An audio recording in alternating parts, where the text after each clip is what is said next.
We are back in 1983, continuing our look at the Masters of the Universe toy line by Mattel.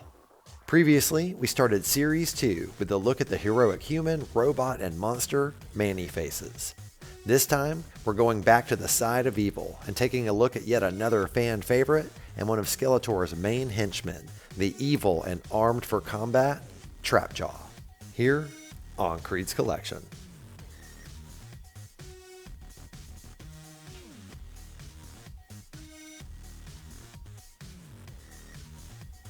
Hey, welcome back to another episode of KREED'S Collection. Today we're checking out Trapjaw from the 1983 Masters of the Universe toy line by Mattel. Trapjaw's original origin was from the mini-comic The Menace of Trapjaw, in which he is a psychotic criminal from another dimension whom Skeletor accidentally brings to Eternia. He's such a threat that He-Man and Skeletor join forces to defeat him. Afterward, Skeletor takes the injured Trapjaw as his new servant. In the cartoon, Trapjaw is simply introduced as one of Skeletor's bumbling henchmen, although he is one of the most popular characters on the show. And now that we know a bit more about Trapjaw, let's take a closer look. Trapjaw is one of the oldest Masters of the Universe designs, as he was created shortly after Skeletor, Merman, and Beastman. Trapjaw is one of the most unique figures as well because he has so many interesting gimmicks. Like his jaw, for example, is actually articulated and can open and close. I feel like he really lives up to his name with that jaw, because it's a trap! No other figure really has anything like that other than Roboto.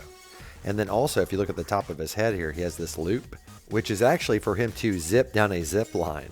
Although, how does he get off the line when he gets to the bottom? I guess he cuts the rope? This is also shown in the mini-comic, The Menace of Trapjaw, where the rope just magically disappears after he gets to the ground. Trapjaw's standout feature, though, has to be his cyborg arm, which you can change out the weapons of. I love the look of this, and I also appreciate how the armor wraps around his chest a bit. It makes it feel like the arm is a bit more secure. Now over here on his other arm, you can see cyborg parts molded into his shoulder and elbow. And as we come down to his legs, you can see they reused Man-E-Face's legs, but that's not a big deal. It was actually a pretty commonplace practice in the line. As we come around to the back of Trapjaw, you can see where his other arm attachments hook into his belt, and we're going to go ahead and dive into those right now. Starting with his laser blaster, which is my personal favorite weapon of all three of his weapons. It's got a nub right here that allows you to stick it into his arm like so, and there's a hook here so you can store it on his belt when it's not in use. Just goes on there just like that. However, his gun is literally never here. I always have it in his arm. To put it in, it's as easy as just taking it and sticking it in like so. It's made out of rubber, so it holds in there really well and stays in firmly. Trapjaw's next accessory is his hook, which allows him to do a really good Captain Hook impression if he wants. All these weapons, by the way, are a nice soft rubber, and the nub, like I said, makes it go in really easily. It also hangs on the belt the easiest because you just use the hook itself. And here's a quick look at the hook on his robot arm.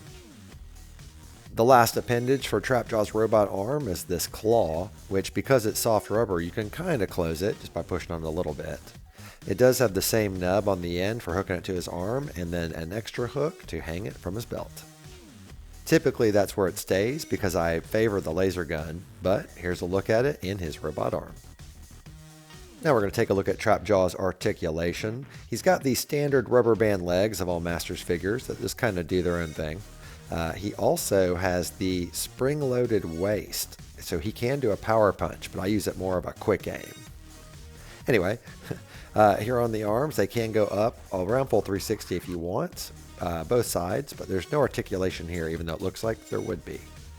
His head can also turn left and right, and like I said earlier, he also has the articulated jaw. That is a very different thing for Masters. And that's it. That covers all the articulation for Trapjaw. Trapjaw's copyright date is on his back, Mattel Incorporated, 1981, proving that he was one of the first characters created.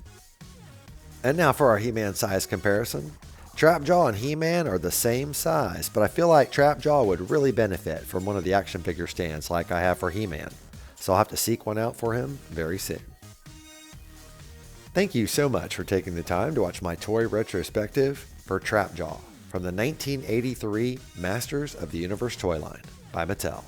Trapjaw was one of my most played with figures when I was a kid, and I considered him just as classic as Skeletor, Beastman, and Merman, even though he didn't show up till Series 2. If you enjoyed the video, please leave a thumbs up, and if you have any thoughts, please leave a comment. I love reading and responding to them. And while you're at it, if you haven't already, please consider subscribing. I'd really appreciate it, and it would help my channel grow. I do a retrospective on a toy for my vintage collection every Wednesday, so I hope to see you next week and every week after, here on KREED'S Collection.